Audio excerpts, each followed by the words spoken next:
21 अगस्त 2025 greater Noida का सिसरा गांव। दोपहर का वक्त था जब एक घर से चीखें गूंजी, बचाओ बचाओ। लेकिन जब तक पड़ोसी उस घर तक पहुंचे बहुत देर हो चुकी थी। 28 साल की निक्की भाटी, एक प्यारी माँ और पत्नी, अपने ही घर की सीढ़ियों पर आग से तपती हुई गिरी पड़ी थी। और ये सब हुआ उसके 6 साल के बेटे की आंखों के सामने, जो इस भयानक मंजर का इकलौता गवाह बना। मम्मा के ऊपर पहले कुछ डाला, फिर मम्मा को चाटा मारा, फिर लाइटर से आग लगा दी थी। दोस्तों, आज मैं आपको निक्की भाटी की इस दर्दनाक कहानी को सुनाने जा रहा हूँ। ये सिर्फ एक दहेज पीड़ा से जान गंवाने का केस नहीं है, बल्कि एक ऐसी साजिश की कहानी है जो 9 साल तक चली और आखिरकार निक्की की जिंदगी को खत्म कर गई। क्या वाकई ये सिर्फ दहेज का मामला था या कुछ और? क्यों निक्की के पति विपिन ने, जिसे उसकी बहन ने उसे मारते देखा, गिरफ्तारी के बाद कहा, मुझे जरा भी अफसोस नहीं है? दोस्तों, इस कहानी को ज्यादा से ज्यादा लोगों तक पहुंचाएं ताकि निक्की को इंसाफ मिल सके। अभी वीडियो को लाइक कर दीजिए और चैनल को भी सब्सक्राइब कर दीजिए। निक्की का जन्म एक मिडिल क्लास परिवार में हुआ था। उसके पिता भिखारी सिंह एक ईमानदार इंसान थे जो अपनी बेटियों की खुशी के लिए कुछ भी कर सकते थे। निक्की बचपन से ही प्यारी और केयरिंग थी, अपने माता पिता की जान थी। 10 नवंबर 2016 को जब निक्की सिर्फ 19 साल की थी, उसकी शादी विपिन भाटी से हुई। उसी समय उसकी बहन कंचन की शादी विपिन के भाई रोहित भाटी से तय हुई। दोनों बहनों की शादी एक ही परिवार में हुई, एक अरेंज मैरिज जैसी हमारे यहाँ आम है। निक्की के माता पिता ने पूरे दिल से इस रिश्ते को स्वीकार किया और दहेज में Scorpio car, royal Enfield bike, सोना और ढेर सारा कैश दिया। ये सब उनकी आर्थिक क्षमता से बाहर था, लेकिन बेटियों की खुशी के लिए भिखारी सिंह ने लड़कों वालों की हर मांग पूरी की। निक्की एक साधारण लड़की थी। वो बस इतना चाहती थी कि शादी के बाद उसका एक खुशहाल परिवार हो। शादी के 2 साल बाद परिवार में खुशियां आती है। 2018 में उसका बेटा हुआ, जो उसकी आंखों का तारा था। निक्की एक समर्पित मां बन गई। उसकी बहन कंचन उसी घर में थी, जो उसके लिए एक सुकून था। दोनों बहनों को लगा कि उनकी किस्मत ने उन्हें साथ रखा है, लेकिन ये घर जो उनकी नई शुरुआत का ठिकाना होना चाहिए था, उनके लिए नर्क बन गया। भाटी परिवार बाहर से एक सामान्य मिडिल क्लास परिवार लगता था। विपिन, निक्की का पति, तस्वीरों में एक पारिवारिक इंसान दिखता था। परिवार में विपिन के पिता सत्यवीर भाटी, माँ दया भाटी और भाई रोहित भाटी थे, जो संयुक्त परिवार की तरह रहते थे। लेकिन इस परिवार की हकीकत कुछ और ये थी। निक्की के परिवार का कहना है कि शादी के तुरंत बाद भाटी परिवार ने और दहेज की मांग शुरू कर दी थी। 33 से 36 लाख रुपए की अतिरिक्त मांग की गई। शुरुआत में ये मांगे हल्की फुल्की धमकियों के साथ थीं, जो धीरे धीरे मानसिक और शारीरिक प्रताड़ना में बदल गई। सिर्फ निक्की ही नहीं, कंचन को भी उसी घर में यही यातनाएं झेलनी पड़ी। दहेज के नाम पर दोनों बहनों को कई बार मारा गया। 9 साल तक उन्होंने यह अत्याचार सहा। विपिन और उसका परिवार बार बार निक्की के माता पिता को फोन कर पैसे, गहने और गाड़ी की मांग करते थे। भाटी परिवार के पुरुषों का कोई ठोस काम नहीं था। सत्यवीर एक छोटी किराना दुकान चलाते थे, लेकिन विपिन और रोहित की कोई स्थिर आय नहीं थी। निक्की और कंचन ने घर चलाने के लिए एक ब्यूटी पार्लर शुरू किया, लेकिन कंचन के मुताबिक विपिन को यह पसंद नहीं था। वो आए दिन उनके पार्लर में जाकर हंगामा करता ताकि ग्राहक भाग जाएं। एक बार तो उसकी एक ग्राहक से हाथापाई भी हो गई थी। इससे पार्लर की बदनामी हुई और ग्राहक कम हो गए। हैरानी की बात यह थी कि विपिन, जिसकी कोई स्थिर आय नहीं थी, निक्की को काम करने से रोकता था और उसकी फैमिली से पैसे मांगता रहता था। ऐसी सोच केवल उन व्यक्तियों की होती है जो खुद के जीवन में तो कभी कुछ नहीं कर पाते और दूसरों को आगे बढ़ते हुए भी नहीं देख सकते। कंचन ने बताया कि विपिन और रोहित शराब पीते, औरतों के साथ घूमते और घर आकर दोनों बहनों को मारते।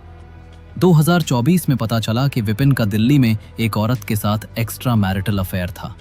इसके चलते उसे वहां किसी ने पीटा भी था। हालांकि ये पिटाई किसने और क्यों की, ये स्पष्ट नहीं है। भाटी परिवार की सास दया भाटी, जो परंपरागत रूप से एक मां की तरह संरक्षण देती थी, वो भी इस प्रताड़ना में शामिल थी। वो निक्की को हर रोज ताने मारती कि तुम कम दहेज लाई हो। कुछ रिपोर्ट्स में यह भी कहा गया कि 33-36 लाख की मांग सबसे पहले दया ने ही रखी थी। रोहित भी इस साजिश का हिस्सा था। कंचन के मुताबिक दोनों भाई कई औरतों के साथ रिश्तों में थे और अगर उन्हें टोका जाए तो घर में सिर्फ मारपीट करते थे। इस परिवार में निक्की को अपनी जान का खतरा महसूस होने लगा था। 21 अगस्त 2025 को सिरसा गांव में सब सामान्य लग रहा था। निक्की अपने 6 साल के बेटे के साथ घर पर थी। उस दिन जो हुआ उसका गवाह निक्की का मासूम बेटा बना। बच्चे के मुताबिक विपिन ने निक्की को बुलाया। पहले बातचीत हुई, फिर झगड़ा शुरू हुआ। विपिन ने निक्की के बाल पकड़कर उसे मारना शुरू कर दिया। बच्चे ने बताया कि उसकी दादी दया भाटी ने ही विपिन को केरोसिन, कुछ रिपोर्ट्स में थिनर, दिया। विपिन ने वो ज्वलनशील तरल निक्की पर डाल दिया और माचिस लगा दी। निक्की चीखती हुई सीढ़ियों की ओर भागी, लेकिन आग की खोकर नीचे गिर पड़ी। ये सब कुछ मिनटों में हुआ। उस समय कंचन, जो दूसरी मंजिल पर थी, बीमार होने की वजह से बेड पर थी। चीखें सुनकर वो दौड़कर नीचे आई। उसने अपनी बहन को तड़पते हुए देखा, जो एक भयानक मंजर था। कंचन ने पानी डालने और कंबल से आग बुझाने की कोशिश की।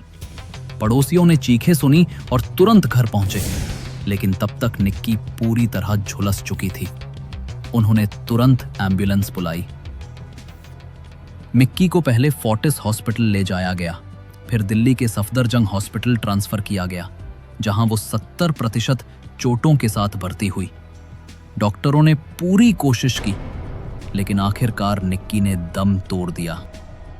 निक्की की मृत्यु के बाद उसका परिवार कांसना पुलिस स्टेशन पहुंचा। शुरुआत में पुलिस का रवैया ढीला था, लेकिन जब भिखारी सिंह और परिवार ने बताया कि यह 9 साल की दहेज प्रताड़ना का नतीजा है, तो केस की दिशा बदली। निक्की के परिवार ने पुलिस से गुहार लगाई कि विपिन का एनकाउंटर कर दिया जाए। पुलिस ने, जो कि दुर्लभ था, इस मामले में सख्ती दिखाई। विपिन, उसकी मां दया, भाई रोहित और पिता सत्यवीर के खिलाफ दहेज, प्रताड़ना और अन्य धाराओं में एफआईआर दर्ज की गई। मैं तो एनकाउंटर गोली लगनी चाहिए। विपिन को गिरफ्तार करने गए पुलिस वालों पर उसने हमला करने की कोशिश की, एक सब इंस्पेक्टर की बंदूक छीनने की कोशिश की और भागने के चक्कर में उसके पैर में गोली लगी। उसे अस्पताल में भर्ती कर 14 दिन की न्यायिक हिरासत में भेजा गया। दया को कुछ घंटों बाद और रोहित को हरियाणा के एक टोल प्लाजा से गिरफ्तार किया गया। इस केस में सबूत बहुत ठोस थे। कंचन और निक्की पहले से ही अपने साथ होने वाली प्रताड़ना को फोन में रिकॉर्ड करती थीं, ताकि मौका आए तो बाहर सबूत दिखा सकें। कंचन ने पहले भी निक्की को मार खाते हुए रिकॉर्ड किया था। निक्की के झुलसने की रिकॉर्डिंग और पड़ोसियों की गवाही ने केस को और मजबूत किया।